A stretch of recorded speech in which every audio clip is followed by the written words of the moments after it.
अस्सलाम वालेकुम नाज़रीन, आप देख रहे हैं निसार वतन NW न्यूज़ HD। मैं हूं आपकी होस्ट नाज और अब चलते हैं आज की अहम खबरों की तरफ।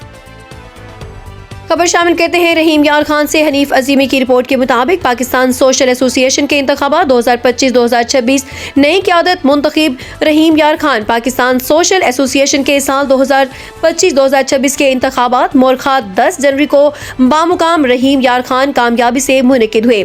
इंतखाबात के नतीजे में राना खालिद महमूद को जिले सदर मुंतखब कर लिया गया, जबकि सैयद जुल्फकार अली शाह को सीनियर नायब सदर मुकर्रर किया गया। तहसील सदर मुदस्सर अली, तहसील general secretary Ghulam Nabi, labour wing सदर चौधरी मोहम्मद हारून, सिटी सदर चौधरी मोहम्मद काशिफ, सेक्रेटरी नशो अशात मोहम्मद हनीफ अजीमी, जबकि सदर यूथ विंग हाफिज मोहम्मद अशिक नवाज खान मुंतखब हुए।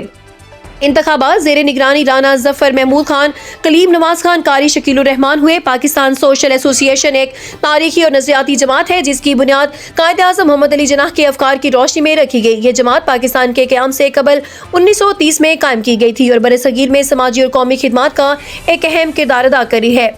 तंजीम के मौजूदा मरकजी सदर अमार हुसैन जाफरी रिटायर्ड DJFIA है, जबकि मरकजी जनरल सेक्रेटरी के फ्राइज हकीम लुत्फुल्लाह साहब सरंजाम दे रहे हैं। इंतखाबात के बाद 9 मुंतखब ओहदेदारान ने इस अज़म का इजहार किया कि वो तंजीम के मंशूर के मुताबिक कौमी खिदमत, समाजी बेहतरी और कायद आज़म के नजरियात की फ़रोग के लिए भरपूर किरदार अदा करेंगे।